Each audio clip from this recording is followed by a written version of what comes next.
shame on you. But there's other ways to see Tori. Yeah, you're doing Regis and Kathy Lee tomorrow morning. Yes. And also Late Night with Conan O'Brien tomorrow night. Yes. Yes. So if you didn't make it by the Virgin Megastore in Times Square, you can still catch her. All right. Thank you once again for joining us, our radio audience. Let's say goodbye to the radio audience. Thank you very much. Thank you. Make some noise for yourself. It's okay.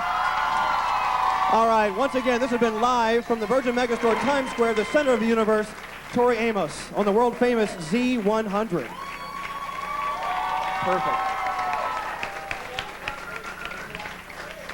All right, Tori, we have lots of questions for you, not only from this room, but from the Virgin Megastores in Los Angeles and San Francisco. You want to answer some questions? Absolutely. Yeah. All right. Now, how are we getting this from the other Megastores? Also, before you leave, I think we have a pair of front row seats to give away to one of the shows.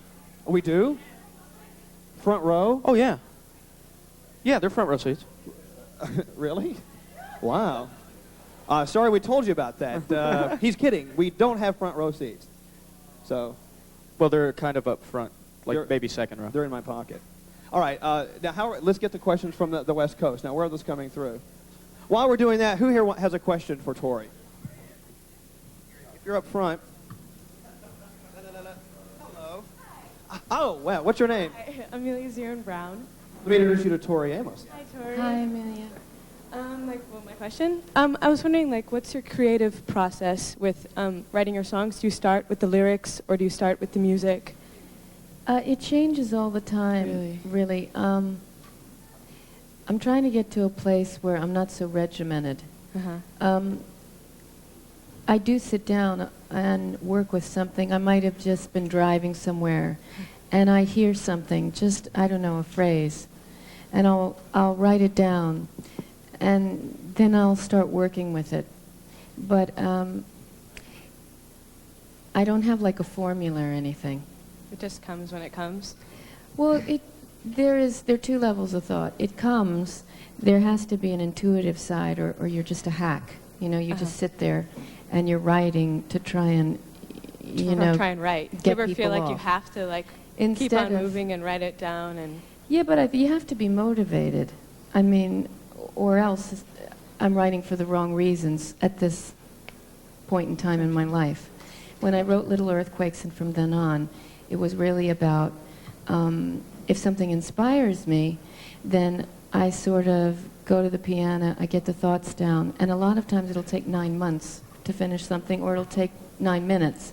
All songs are really different, how long it takes for me to understand what they're trying to tell me. Do you ever just sit up in bed at 4 in the morning and go, oh my God, yeah, where's my pad? And usually what happens, I go back to sleep and forget the thought. That's not good. You should have an entire CD of forgotten dream songs. Yeah. Who else has a question for Tori? I know there's got to be 1,004,000 people. Oh, Angela from LA has a question. What is Angela's question? Hi, Tori. My question is for you. What advice would you give to someone who is suffering from writer's block, like me? Oh, God. Well, what I do anyway is I call it outtake periods. And I would go watch a lot of Bette Davis movies because that always spurs me on. I mean, it seems like when you're trying so hard to get something, then you start choking it to death. I don't think that you really write, I don't know, stuff that moves people when you're beating it to death. There's a place where when I go listen to a lot of stuff, go to museums, I go to other artists, other mediums, and try and intake and really appreciate other people and get inspired by them. And then usually it kind of spurs me on to go take out my little chisel and start writing again. Thank you very much for the question from the West Coast. Have you ever gotten to the point where you had something and you really thought you were onto something and then you just couldn't finish it, just scrapped it permanently? I have songs like that just sitting from 5 years ago. That just sit. Can't finish them. Another CD, the Unfinished Collection. Yeah. Back here in New York, what's your name? And do you have a question for Tori? Yes, my name is Sid. I'm from Queens, New York. And I was wondering, ma'am, your songs are very personal. I mean, the first two songs. And why do you think you're so popular among people like us? I mean, I still trying to understand why I like you, and I can't figure out an answer. Why do you think you're so popular? I mean, you got great melody, you got great tunes, but sometimes I can't understand the lyrics, and sometimes, but you're huge and you're popular. I see people around me, and we can't figure out why. Do you know why? Well, Not necessarily. I mean, I sit down and talk to. I mean, we dissected your third album, Boys for Pele, in a 6-hour listening session. We could not figure out why, because it is so more. The songs were longer. The songs were more difficult to understand than ever before. Well, you know, this is kind of the way I see it. I don't really know why I like certain things. Like, I love guacamole, right? And it's green and it looks like puke, but I love it. And this is the thing. There's a place where I hope that the songs, I see them as living beings. I do. And I think as a writer, Neil Gaiman is a really good friend of mine. He's a Sandman comic book writer. He's a fantastic writer. I mean, if you want to read some fascinating works, he's one of the more exciting writers out there now. And we talk about how, you know, these stories come and visit us. They come and visit, and then we translate them. When you begin to think that they're yours, that's when they stop visiting you. There's a level where I think, I don't know, I look at myself as a translator, and this is my medium. Instead of, you know, being a filmmaker, I do it through music. And the songs are alive, and I'm trying to describe them. Because of my experiences, I get to meet somebody like Blood Roses, or Professional Widow, or Winter. Because of what I've gone through, I see those songs. Whereas Keith Richards, because of what he's been through, he sees Brown Sugar. I'd like to meet Brown Sugar myself, honey, but I haven't quite met her yet. I think Brown Sugar's here. Brown Sugar, raise your hand, please. I'm sorry, go ahead. It's a very good point. You know what? And you shouldn't always put your musical likes into a box and say, I only like dance music. I only like dance music. I only like soul music. You like the music that moves you. That's what it's all about. That's what the art is, right? Let's go to San Francisco. Tom is standing by, has a question for you. Go ahead, Tom. Hi, Tori. Welcome to San Francisco. Hi, Tom. I had the pleasure of seeing you on the Dewdrop in tour in Paris, and this is the first time I've seen you perform with another artist on stage with you. How does that differ from your other tours? Is it more challenging for you, and is it difficult? Well, it's more exciting for me because I have somebody to work off with, and I've known Caton for over 10 years. We were in Why Can't Tori Read together. And when I thought of, I kind of want to expand this is a third as a picture of when I could fit into those snake pants as shown to me. Anyway, this tour, I wanted to take it a step further. So that if you saw it, right, Tom, in Paris? Right. So you saw the light show, and we have videos now, and I have Metallica's rig out with me, so that's really exciting.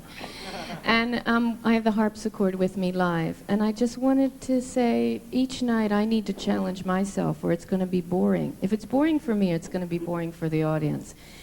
So I make sure I change the show every night. There are a few songs that stay the same, because they're like my, you know how a coyote pees to a Marcus Places in the forest? Well, I sort of do that with certain songs in the set. And then I change it around every night. Well, thank you, Tori. And thanks for your call, Tom, in San Francisco. Back here in New York, Karina. Karina, this is Tori. Tori, Karina. Hi, Karina. Have a question? Yeah, I just wanted to tell you that I absolutely love you, and your music's helped me through a lot of really difficult times in my life. And I was supposed to go to your concert on Wednesday for my 16th birthday, but they were stolen. But just talking you makes up for it. Well, guys, so you should thank sort her out. You want to go to the show? Karina. I'd love to go to this show. Do we want Karina to go to the show? Your tickets Absolutely. got stolen. Absolutely. Here, have fun. Thank you. But you know, Karina, We have another question. You know what, guys? You know what? If somebody stole your tickets, they probably won't be the ones. They'll probably scalp the tickets. Yeah, absolutely. That's true. Or you could show up with like a water gun, one of those, and squirt them. Be in seat 13, just so everybody knows. Everyone go pick on her. She's the psycho girl. All right, thank you, Karina. Have fun at the show. Now, I don't have any more tickets, so okay, I'm not the miracle worker here, but everyone should be able to get in to see you. We have to find like a giant stadium date for you. I think that would make sense. I think I'm coming back to do Jones somebody. Yeah. Jones Beach. All right, we have another call now from San Francisco. It's Diana from San Francisco. Hi, Diana. Hi. Hi, Diana. I have a question. You probably get asked this a lot, but the imagery on the Boys for Pele album is quite interesting. What's the concept or ideas behind it? Cindy Palmano, who has done the photography for all my albums,